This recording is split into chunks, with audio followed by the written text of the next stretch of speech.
A Revolução Industrial na Inglaterra.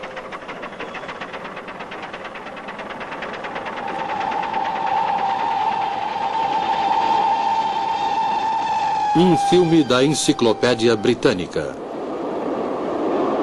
Versão brasileira, Álamo.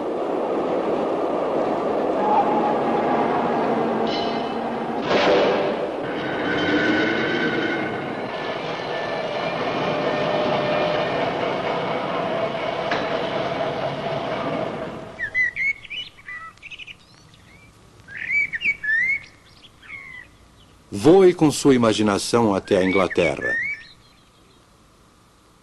Imagine a condição socioeconômica daquela nação há 200 anos. Era uma Inglaterra muito diferente da que conhecemos nos dias de hoje. Uma Inglaterra de aldeias tranquilas, de fazendas e pequenas propriedades rurais, de extensos pastos abertos e grandes florestas. Muitas regiões haviam evoluído pouco desde a Idade Média. A maior parte da população dedicava-se à lavoura ou exercia outras atividades rurais. O padrão de vida era baixo. As fazendas eram pequenas e as técnicas de cultivo eram rudimentares. O ciclo de culturas era quase desconhecido, assim como desconhecidas eram as técnicas de aumento de produção de alimentos.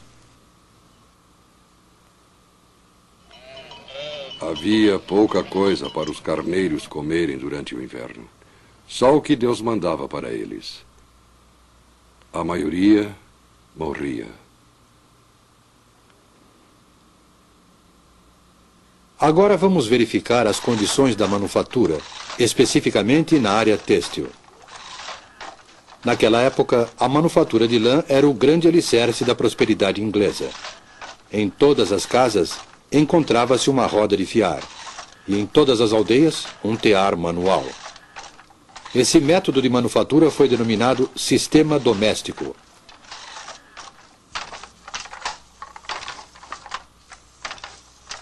Timóteo. Sim, mestre. Venha cá. Continue esse trabalho, você consegue. Na sociedade inglesa, os mestres tecelões habitavam nas aldeias ou no campo, com todo conforto, e levavam adiante os negócios com capital próprio. O mestre também executava o trabalho manual, e quase todo o processo de beneficiamento de lã era realizado em sua própria casa. Além do seu tear, o mestre tecelão era proprietário de uma fazenda de 1 a 6 hectares, com alimento para os porcos, aves e algumas vezes para uma vaca. Possuía um barril de cerveja de fermentação caseira, uma roupa de trabalho e outra para os domingos. Tanto os aprendizes quanto os artesãos dormiam e comiam na casa do mestre tecelão.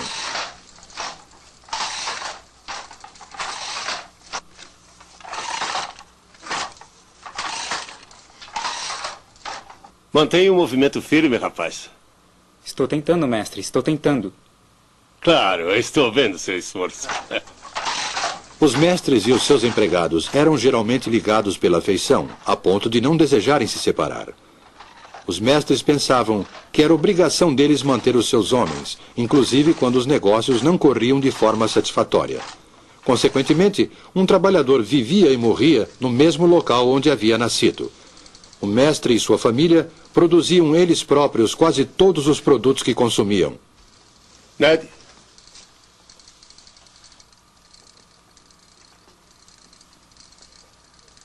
O que você acha? Ah, ele parece um campeão, não é? Eu vou fazer um casaco bem bonito. Ah, você é um menino de sorte. Agora pode ir. Ei, Ned! Valha-me Deus!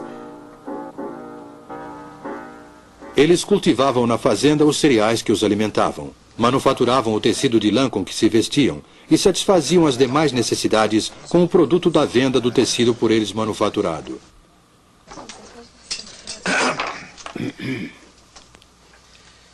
Senhor, esteja presente à nossa mesa, esteja aqui em todo lugar. Senhor adorado, abençoe vossas criaturas e permita-nos compartilhar com o vosso banquete no céu. Amém. Amém. O mestre tecelão costumava sentar-se à cabeceira da mesa de carvalho. Rodeado pela sua família e seus empregados, ele rezava a oração de ação de graças, servia o pão e o purê. Às vezes tomava uma caneca de cerveja, sem servir aos seus homens. Mas essa era uma das poucas diferenças entre o modo de viver do mestre e o dos empregados.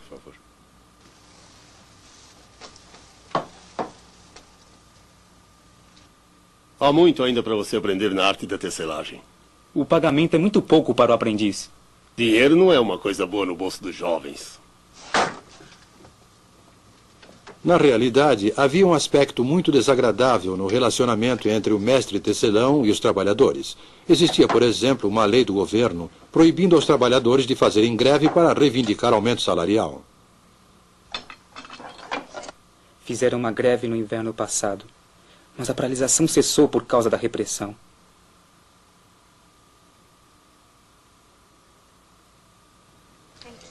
O trabalhador dificilmente se arriscava a fazer greve e não podia procurar trabalho em outro lugar. Recebia uma remuneração irrisória pelo seu serviço. Ele ocupava, na verdade, uma posição intermediária entre escravo e homem livre, ou mais precisamente, entre servo e cidadão. Tais eram as condições na indústria têxtil inglesa há 200 anos, apresentadas neste filme de forma concisa. Essas condições variavam conforme o lugar e a época. A Inglaterra não era absolutamente o paraíso terrestre, mas a vida seguia o seu curso tranquilo, geração após geração. E nos 100 anos seguintes, a nação se transformou e o estilo de vida do povo inglês sofreu uma transformação radical. Aldeias tornaram-se vilas, vilas tornaram-se cidades, e a manufatura foi transferida das tranquilas propriedades rurais para as fábricas.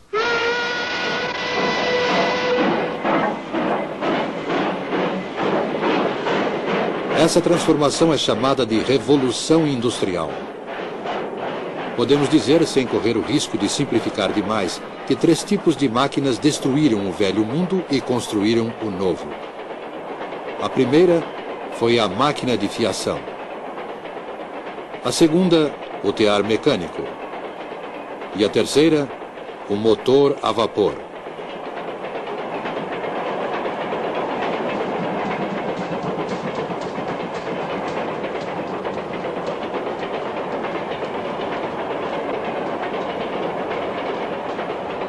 A máquina de fiação, o tear mecânico e o motor a vapor. 3 instrumentos que, juntamente com outras máquinas, transformaram o mundo. Desde os tempos primitivos, o homem vem fabricando e utilizando instrumentos. O instrumento executa um trabalho pequeno, visto que os músculos do trabalhador fornecem a força e o seu cérebro a habilidade. Séculos e séculos de fabricação e de utilização de máquinas. No ano de 1765, há mais de 200 anos,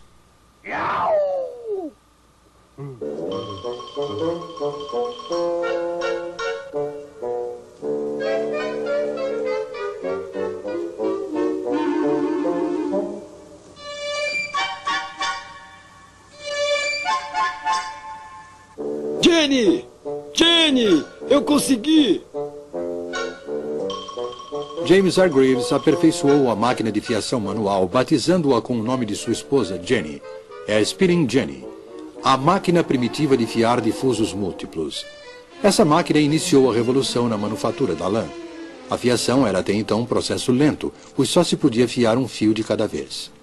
James Hargreaves colocou 8 fusos numa armadura e movia todos eles com uma manivela. Dessa forma, fiava 8 fios simultaneamente. A engenhosidade de Hargreaves lhe angariou o desagrado dos seus companheiros fiandeiros, que temiam perder o trabalho por causa da máquina.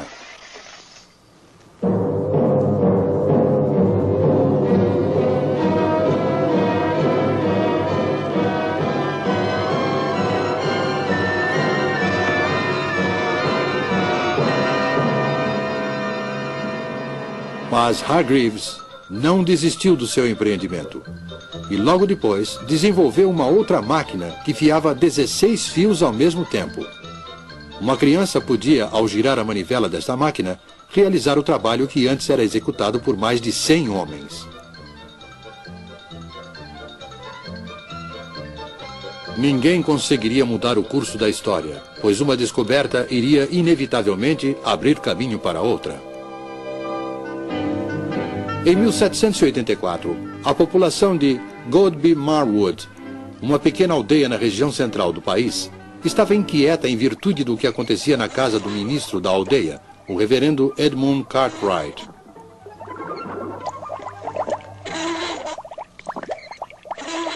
Acontecem coisas muito estranhas ali naquela casa. Parecem coisas do diabo.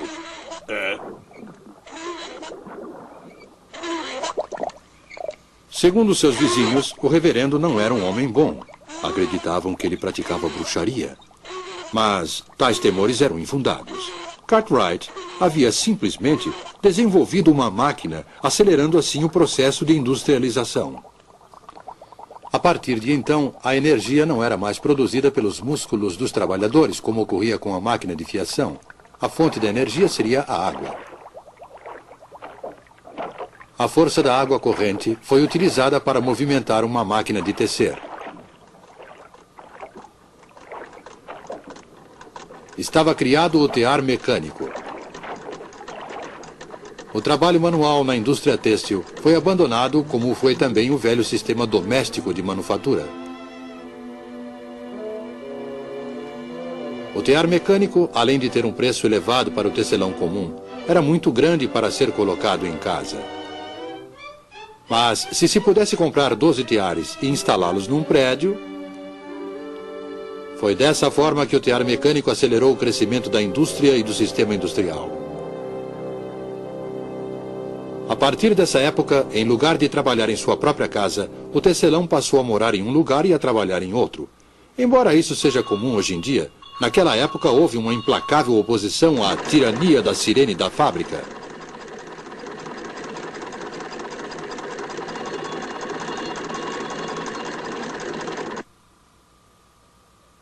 Houve tempos em que eu tinha vontade de jogar as minhas lançadeiras no chão. Mas a máquina que daria o maior impulso à Revolução Industrial ainda estava por vir.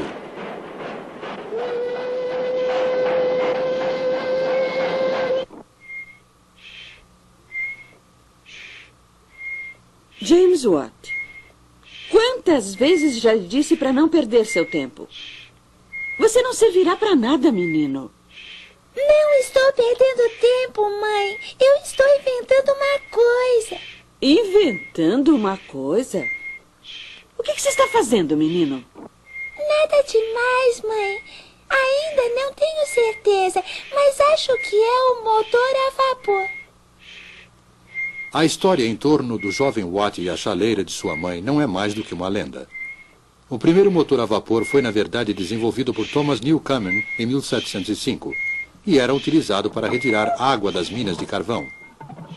Um dos motores de Newcomen foi levado para a oficina de Watt para conserto.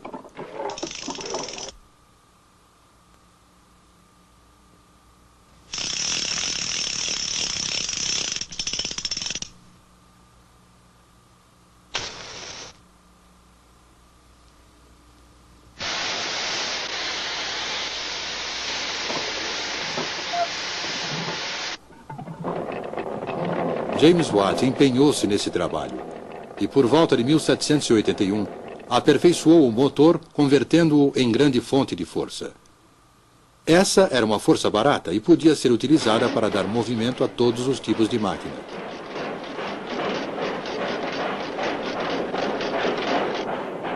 Com o motor a vapor de Watt e com o aperfeiçoamento dos métodos de beneficiamento do ferro e do aço, a Revolução Industrial era um fato consumado.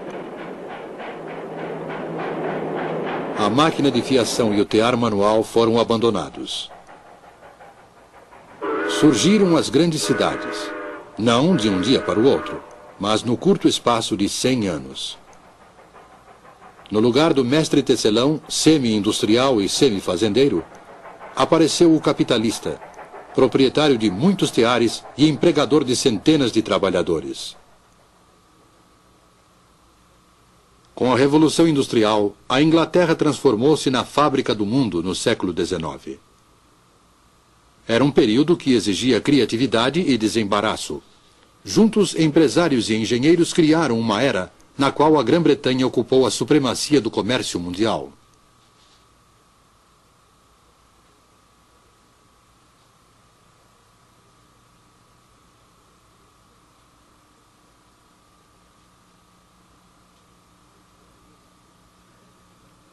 Parecia haver motivos suficientes para grande otimismo.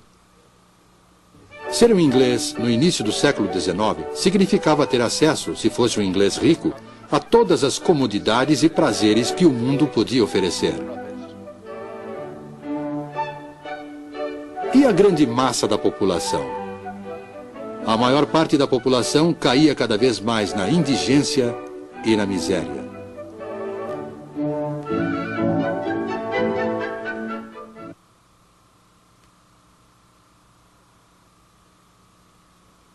A qualquer hora do dia, podia-se ver as mulheres utilizando, para as necessidades domésticas, a água de uma vala imunda e fétida, cujas margens eram cobertas com uma mistura de lama e lixo.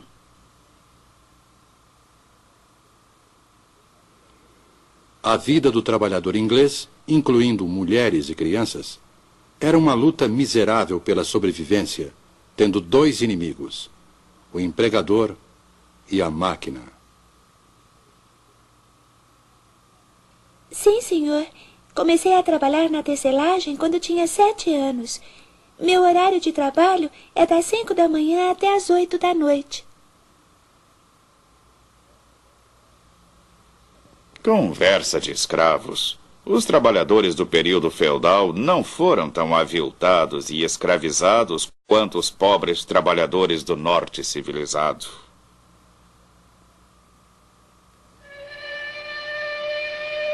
Os homens eram empregados nas minas de carvão para o serviço de escavação. Seus instrumentos de trabalho eram as picaretas e as pás. As mulheres e também as crianças eram encarregadas de arrastar a carga do carvão bruto de uma extremidade à outra através dos túneis subterrâneos.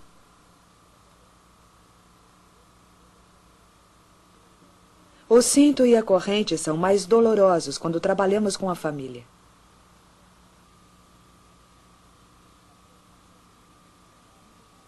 É comum as mulheres largarem a carga e caírem da escada.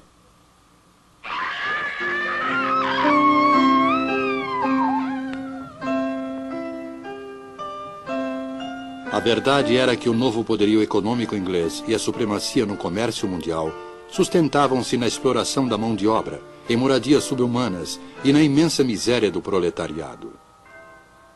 Era esta a civilização prometida pela máquina?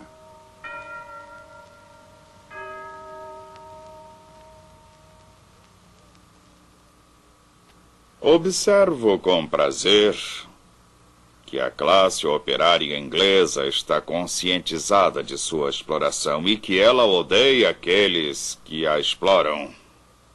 Há uma diferença no comportamento dos trabalhadores. Alguns deles mal nos cumprimentam. Todos os projetos de reforma não poderão evitar os males terríveis que vejo se acumulando há muito tempo. Meus empregados pobres? Não os contratei de acordo com as normas do mercado? Não lhes pago, inclusive, até os centavos de seus salários? Segundo o Dr. Arnold, o problema social era dramático e a Inglaterra seria fatalmente tragada por uma revolução civil sangrenta.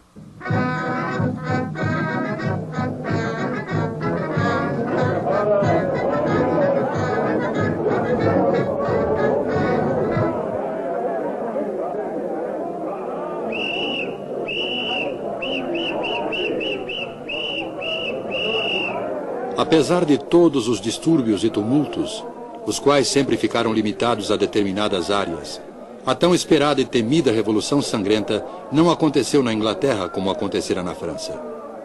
E isso por dois motivos principais. O primeiro foi a reforma. Durante anos, houve muito debate público pela reforma dos males sociais causados pela Revolução Industrial.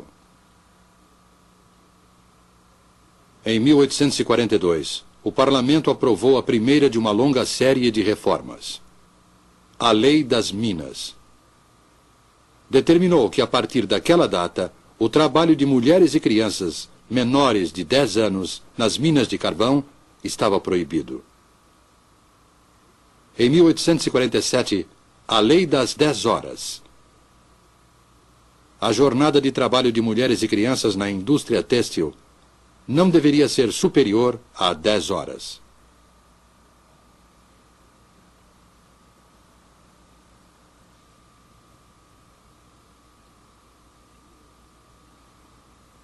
E em 1875, os sindicatos, que até aquela data tinham seus poderes de negociação limitados por lei, ganharam proteção legal.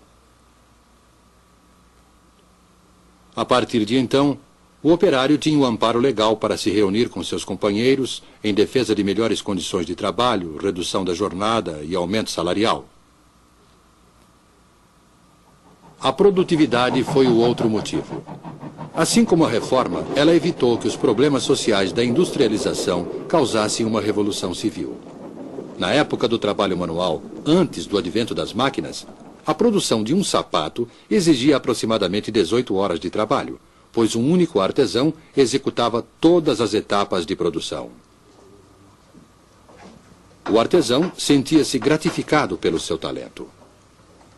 Mas, para sobreviver, era obrigado a trabalhar muito para compensar sua baixa produtividade, que era inevitavelmente baixa, dado que ele só podia executar uma única operação por vez.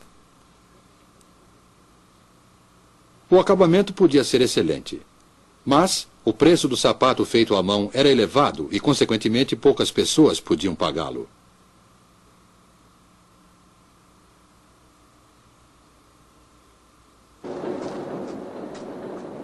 Com o advento da máquina, a produtividade dos trabalhadores cresceu espantosamente. Implementou-se a divisão do trabalho.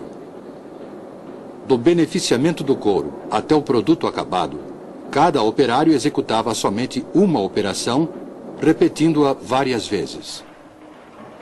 Desde que o couro estivesse beneficiado, um sapato podia ser produzido em menos de 20 minutos, ao invés de 18 horas exigidas pelo método artesanal.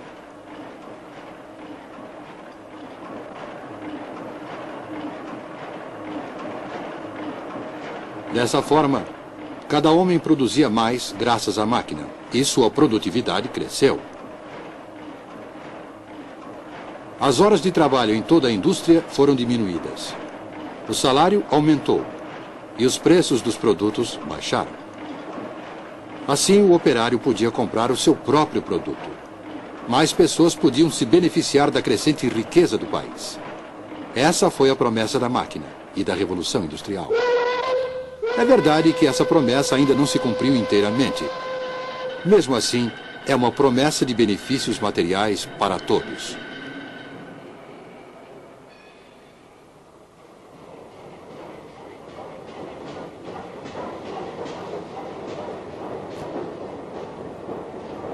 O século XIX, o século da Revolução Industrial, foi uma época de grandes realizações para a Inglaterra. Uma nação de economia agrícola, com uma grande manufatura de lã, transformou-se em uma nação industrial, de engenheiros, de minas de carvão, de empresas siderúrgicas e de fábricas. Essa transformação da economia causou muito sofrimento para a classe operária. Mas, por outro lado, em um período muito curto, a Inglaterra tornou-se o maior exportador de produtos. Ela era a fábrica do mundo.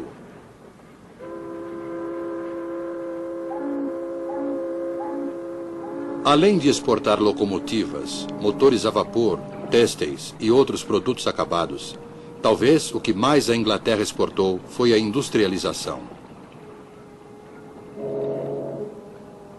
Dessa ilha separada da Europa pelo oceano, a Revolução Industrial se espalhou, levando para o mundo os grandes problemas, assim como os benefícios materiais da moderna civilização industrial.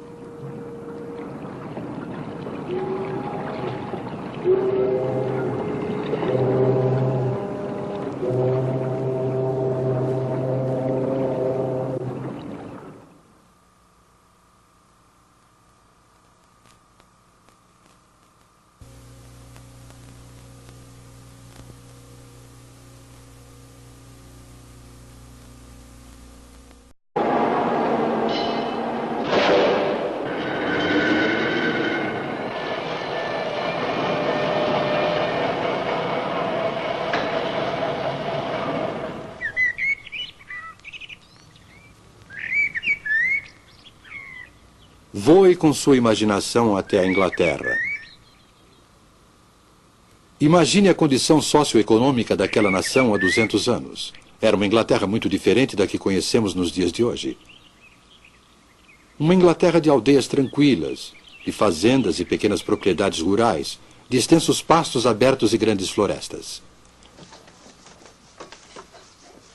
Continue esse trabalho, você consegue.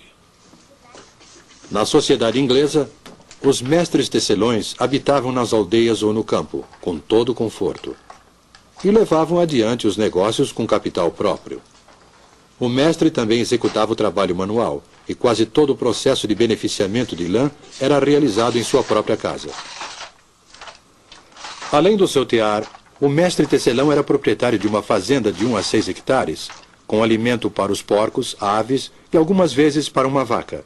Possuía um barril de cerveja de fermentação caseira.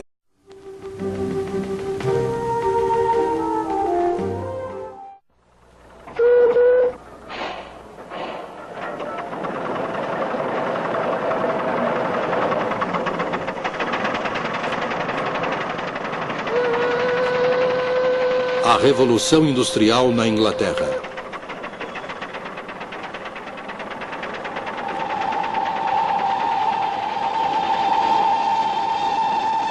Um filme da Enciclopédia Britânica. Versão brasileira, Álamo. A maioria morria. Agora vamos verificar as condições da manufatura, especificamente na área têxtil. Naquela época, a manufatura de lã era o grande alicerce da prosperidade inglesa. Em todas as casas, encontrava-se uma roda de fiar, e em todas as aldeias, um tear manual. Esse método de manufatura foi denominado sistema doméstico.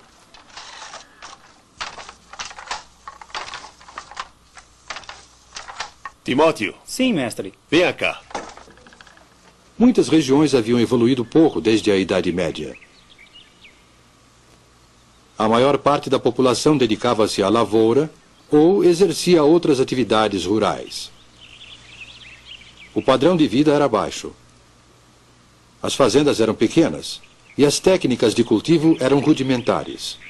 O ciclo de culturas era quase desconhecido, assim como desconhecidas eram as técnicas de aumento de produção de alimentos. Havia pouca coisa para os carneiros comerem durante o inverno. Só o que Deus mandava para eles.